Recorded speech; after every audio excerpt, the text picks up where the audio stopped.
very warm welcome. You're joining us here at Hyde Park on other Derana 24. Tonight we will be discussing Sri Lanka's development, economic prospects, and of course the region as a whole, what Sri Lanka can gain from the development of the region.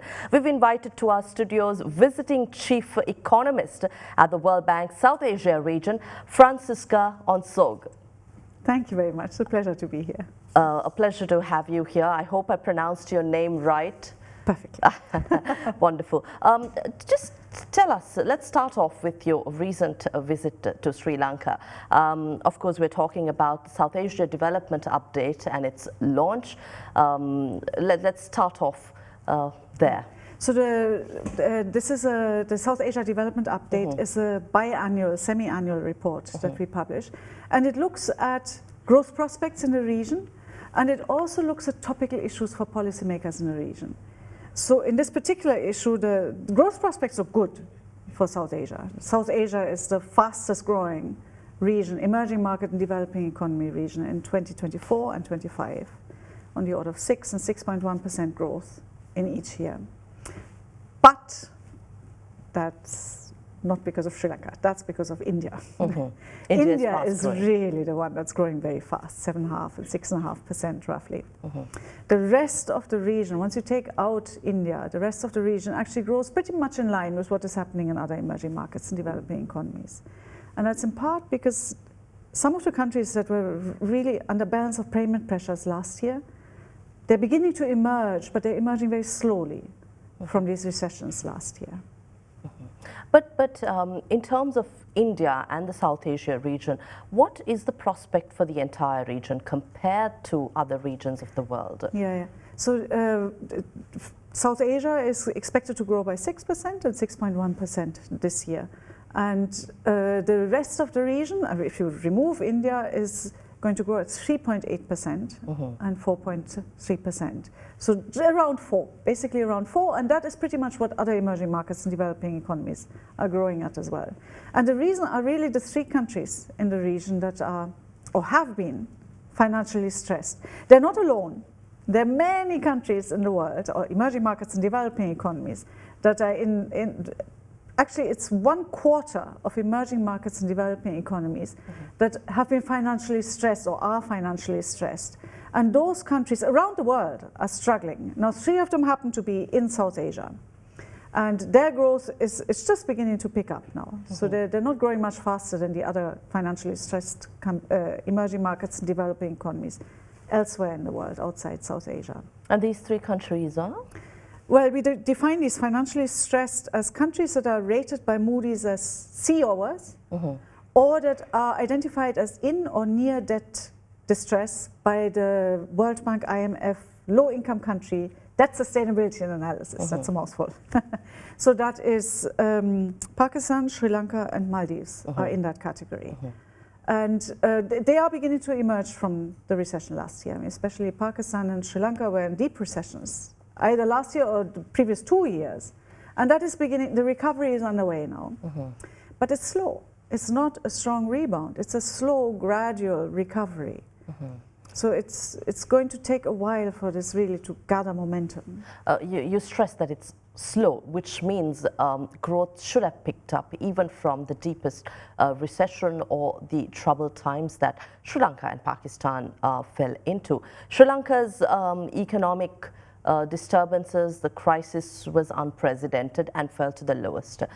In your analysis, does this mean that Sri Lanka's rebound could have been better than it is now? Yes and no. So yes, in the sense of that when in the past, when you had in other countries at other times over the past 5 decades, if you have these currency crises, you often have a strong economic rebound. You can overshoot in growth. That's not happening here. So we're barely back to pre-pandemic levels. But it is better than we had anticipated. So we have revised our growth forecast up because there seems to be a bit more momentum than we had anticipated. But that's still a modest recovery. It's not the rebound that sometimes happens after a currency crisis. What fundamentals are you really focusing on here? Well, that's the thing. So growth is being held back in many countries in the region, actually, by these long-standing structural issues that are really long-standing. They've been around for a long time, a decade or so, but on top of that came the vulnerabilities. And the vulnerabilities were really tested with the increase in the global borrowing cost. So what is holding back growth now is in part the fact that some of these vulnerabilities have not been resolved. So debt is still high. It remains to be fully resolved in some of these countries. The fiscal consolidation that is needed to bring it back on track is yet to be fully executed. And the policies that were implemented in order to contain balance of payment pressures over the last year or two themselves are now holding back growth. So over the last couple of years, several countries in South Asia have implemented import controls, export surrender requirements, capital controls. All these things have held back economic activity. So some of them are being unwound, but not everywhere and not all of them. And that is still holding back economic activity now.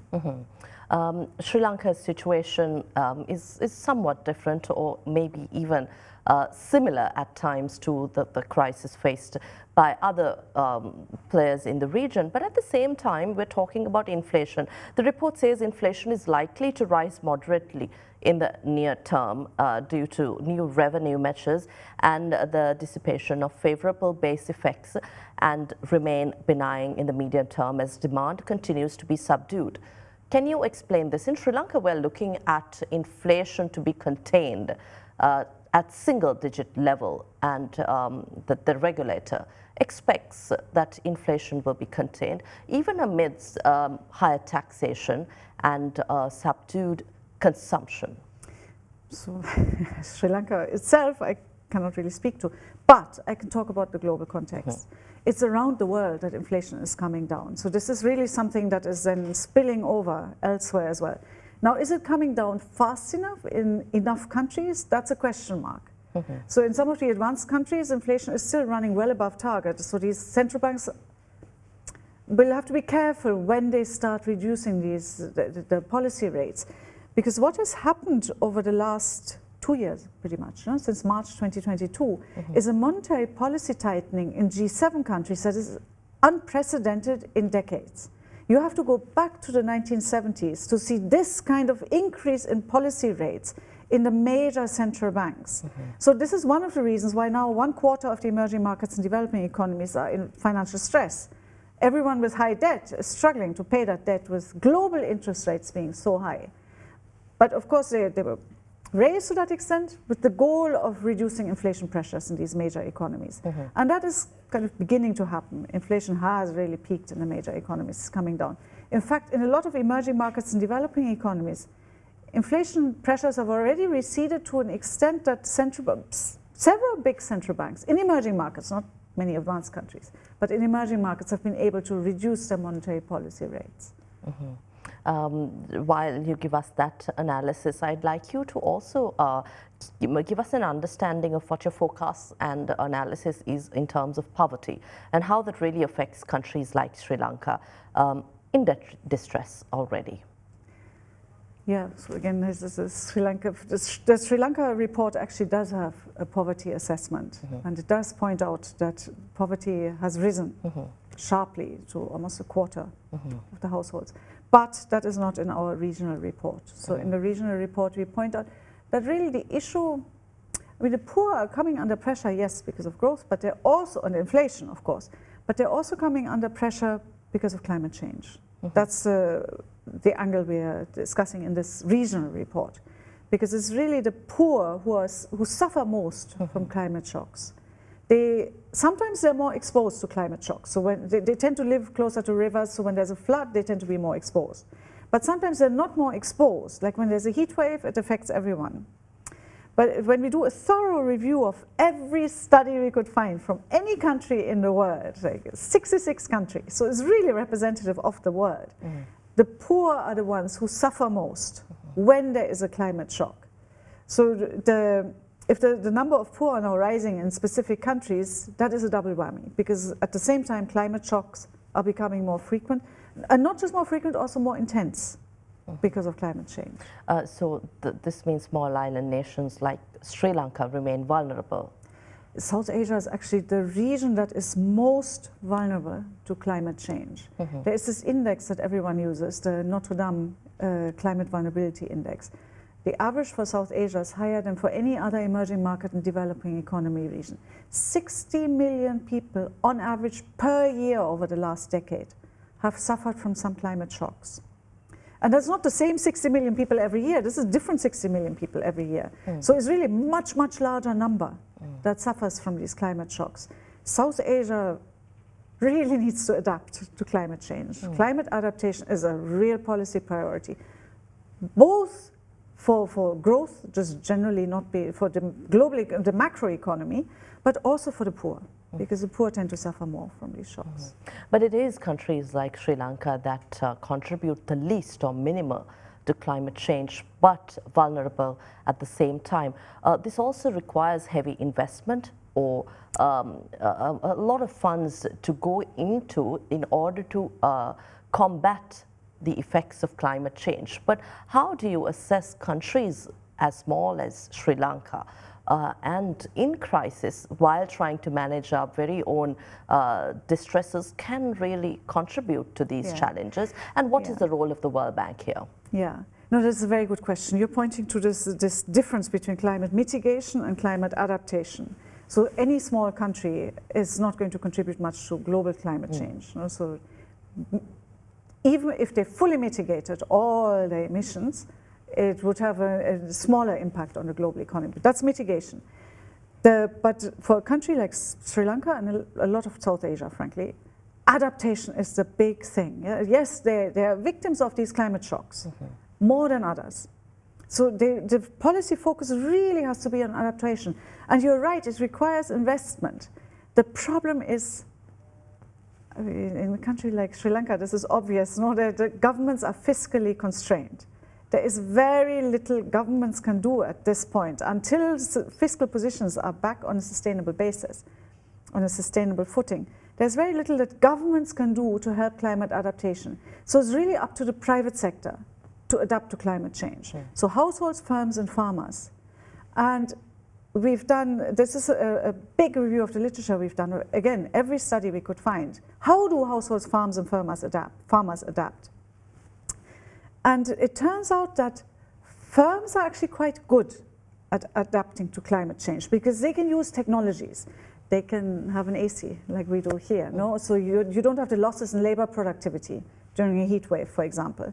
So firms can offset about 3/4 of the climate damage. The ones who are really struggling with adapting to climate change is farmers and households. So farmers and households can only offset, on average, across all these countries that we found, somewhere between 1/3 and half of the damage from climate shocks. And one of the reasons is that they just don't have that kind of access to effective technologies. The standard strategy for a household or a farm to adapt to climate damage is labor market, is moving. It's either literally migrating or is taking on a different job in non-agriculture. In layman's term, if you can explain about these damages caused to agriculture, farmland, farmers, why they are the most serious victims of climate change and who needs to adapt. Yes, so usually the kind of losses that you feel when there's a climate shock, like a heat wave, like a drought, like a flood, the firms can implement technology. So take a heat wave, for example. Firms will install AC. So you don't have the labor productivity losses. Take a heat wave, what does the farmer do? It's too late to change the crop. The farmer finds that the crop wilts, there's no harvest. What does the household do? The household still has to go out into the field, has to go out to the construction site and suffer the health damage that comes from working in the heat. Because already this region, I think, has on average 5 or 6 hours of the day that are simply too hot to work. It's a health risk to work outside. And households just have very little choice, especially farming households have very little choice to adapt. So what do? They try to migrate. They try to start doing things that are not agriculture. But those markets don't work very well. There aren't many jobs outside agriculture for the for those households, for those farmers. So they really struggle to adapt to climate change. So they just suffer the losses. They suffer the income losses. They suffer the lower productivity. They suffer the education loss. They suffer the agricultural yield that's lower. Their harvests are weaker. There's very little they can do if the government's not there.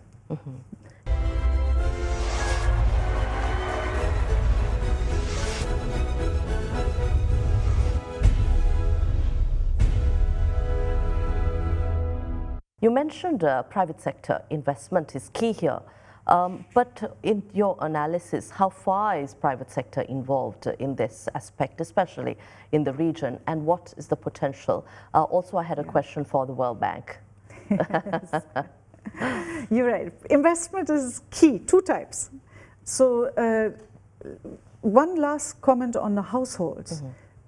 Because they are so bad at adapting to climate change, it's actually government goods and services, public goods and services that are the most effective form of climate adaptation for households. And that is investment the old-fashioned style. These are the bridges, these are the roads, these are the local clinics. You know, when there's a flood, there are two bridges. One bridge is flooded and the other bridge still allows access to work and to markets. Or piped water, another investment. Piped water that's clean even when you have a flood. So in a heat wave, these local clinics can really reduce child mortality. So it's the old-fashioned type of development, and really it's governments who are best at providing these. So this is the climate adaptation that's good for households and farms. Firms, for them it's more about technologies, and then we're talking about access to finance. We're talking about private investment to access these technologies, to implement new technologies, to invest in new technologies. And there the region really lags. Private investment is really languishing in the region. It's much lower than elsewhere. But what is the impact of that for growth and development of the region? It's quite striking. So it's striking compared to other emerging markets and developing economies, how much less the private sector, private investment, contributes to growth. It's considerably less than in other emerging markets and developing economies. More than in other emerging markets and developing economies. Growth in South Asia is reliant on the government. So if the governments don't want to or can no longer finance all this government investment and all this government consumption around the region, it's not just India, it's several countries that are doing that, well then one engine of growth is going to fizzle out, and private investment is just, at least not yet, able to take over the baton and really boost growth. For now, it's still very weak compared to other emerging markets and compared to what it was before the pandemic. But what's the constraint here? Are there lack of infrastructure or maybe policies, or are there bottlenecks for investment, especially for the private sector? That's an excellent question. So we've tried to phrase this in terms of private investment accelerations. These private investment accelerations are periods of good times. So for 8 years on average, private investment just accelerates, and with it comes output growth, poverty reduction, all sorts of good things happen. So these are good times. So we've tried to estimate what increases the probability that such an acceleration starts. Turns out there's three things. One is trade and capital account openness. One is good institutions, improvements in institutions. And the third one is a well-aligned exchange rate. So the first two are important across the region. So take, for example, trade and capital account openness. South Asia has on average 30% of GDP, 30 percentage points of GDP, lower trade to GDP ratios. It's essentially a closed region if you compare it to other emerging markets and developing economies. It trades very, very little. That's also because of the lack of integration among the nations, I believe. It's many things. It's many things. So it's tariffs that are above average. It's the fact that it's not on the major shipping routes. The major shipping routes are kind of between China and the US or around into the Suez Canal. So it's not on the major shipping routes, but it's also local conditions. It's also port infrastructure. It's port administration. It's border documents, it's any number of things. So in a different report, we've actually shown that on average, a traded good costs 140% more than the same good, domestically traded. And so the trade costs are a tariff equivalent of, well, basically more than double, 140% more. And of that, only a tenth is tariffs. So tariffs are a very small part of this. There's a lot of things that countries can do at home without having to negotiate trade agreements, just at home to make it easier to trade, to improve the ports, improve the customs procedures, improve shipping, improve logistics, warehousing, digitize warehousing, to digitize the shipping routes so no ship goes empty. It's very expensive to send an empty ship. So any number of policies that can just be done locally without having to negotiate with anyone. Does this mean trade pacts really don't matter when you don't have sufficient measures and policies taken within your shores, within your country to enable ease of doing business and to trade? Well, trade pacts still matter. I mean, they do reduce the trade costs. It's just that it's not the only thing that reduces trade costs. And tariff reductions would also still matter. It's just that these things are very difficult to negotiate because they take two sides to negotiate, to agree. So if you can't reach agreement, there's still many things that can be done domestically without having the other side agree to it. Certainly, Sri Lanka is on a project, on a revamped project to enter free trade agreements and comprehensive economic partnerships with regional countries, of course, to ensure greater access for products and services of each other's countries. But you mentioned about India and India's development, the growth, and how India is leading growth in the region, especially with the South Asia Development Update that the World Bank has launched. What does this mean for the region if the region is lagging? Isn't there a way that this development will trickle down to the smaller, underdeveloped or lagging countries? Yeah. You know, if you had asked about China, I would say yes, it'll trickle down. But when we try to estimate it formally, quantitatively, what are the spillovers from Indian growth to growth in the other countries in the region, it's very difficult to find any. So we were not able to find statistically significant growth spillovers from India to the other countries in the region. Because frankly, it's not so easy to cross these borders. It's not so easy for a ship to go from one place to another. Sometimes it's easier to go elsewhere. It's not even so easy to take a flight from one country to another directly without going via Doha. Or well, I guess via Delhi a lot of flights go. But it's just not a very well integrated region. That is clear. It's the least integrated region of all the emerging market and developing economy regions. But it's not just intra-regional integration that's missing, it's also global integration that's weak. It's just trade is weak. Trade is weak, capital controls are high. They're about twice as high than elsewhere. It's just generally the openness, the degree of openness to both international trade flows and international capital flows, it's just less than elsewhere. And that does weigh on private investment. And it does weigh on job creation as well. Job creation and development. How can there be development where there is joblessness? That is exactly the question we try to answer, because the region stands out in its weak job markets. So take the employment ratio. That is the share of working age people who are employed. Yeah? So in any other region, you might just look at employment. It's enough. It's good enough if employment grows because working age population doesn't change much. But here the working age population is still growing. So just employment growth is not enough. It has to be a lot of employment growth. It has to be enough employment growth to absorb all these working age people who are still coming into the labor market. So that's captured in the employment ratio. So the share of employed divided by the working age population relative to the working age population. Elsewhere, this has been flat. For 22 years, 2 decades been flat. South Asia has been going down. It's been going down. This is the only region where men's employment ratio has gone down over 22 years. All the other regions it's been flat. And of course we all know that women's employment ratio is just very, very low. It's just in the bottom quartile of emerging markets. So then to come to your questions, how does that link to development? What normally happens in development is that people shift out of agriculture into non-agriculture. That's just the way it should work. This is how development happens. And that requires two things to work, the agricultural sector and the non-agricultural sector. Both of them have to be functioning.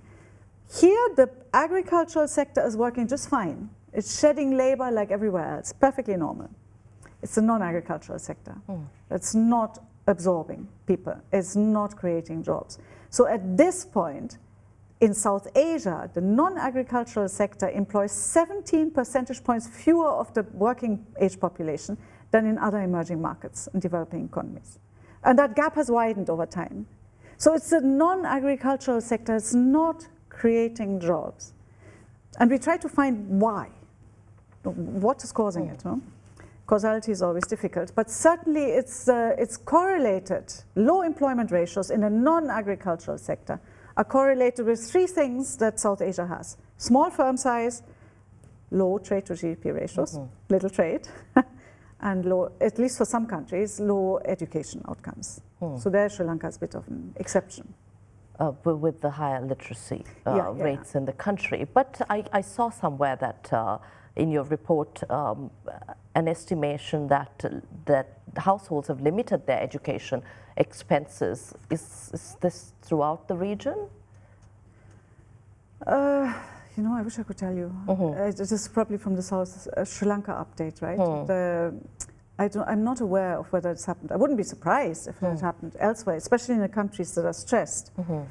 But What is the estimate for, let's take a scenario like Sri Lanka. What is the real downside in a crisis like this? Of course, there's an opportunity to grow, to rebound and to have a greater development and growth from crisis.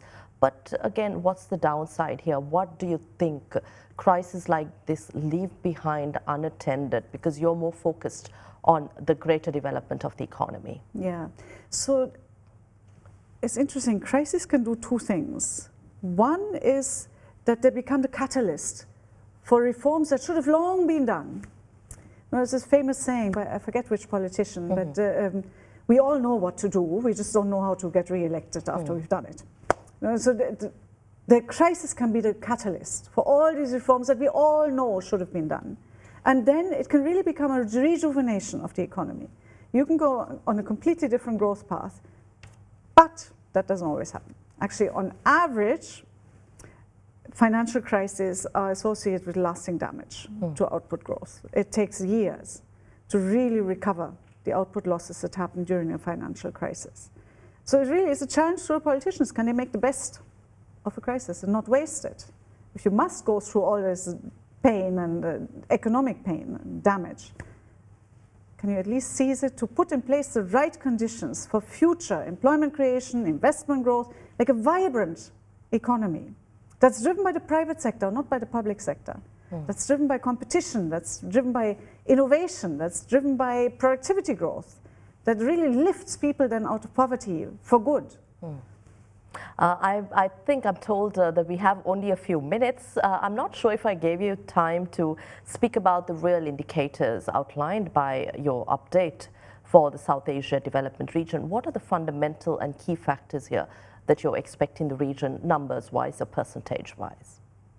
So we expect the region to actually do quite well at current trends for now.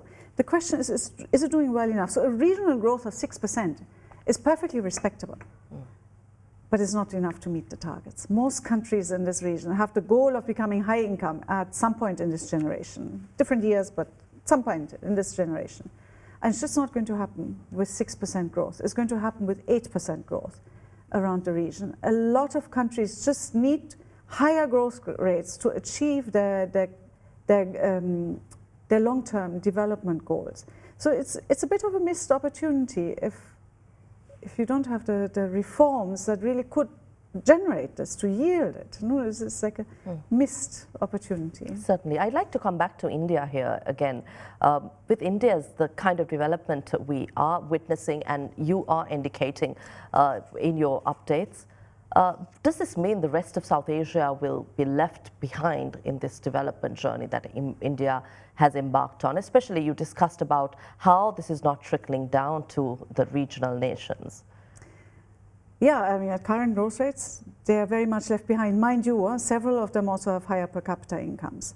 So the starting point is higher. No, is India catching up to them?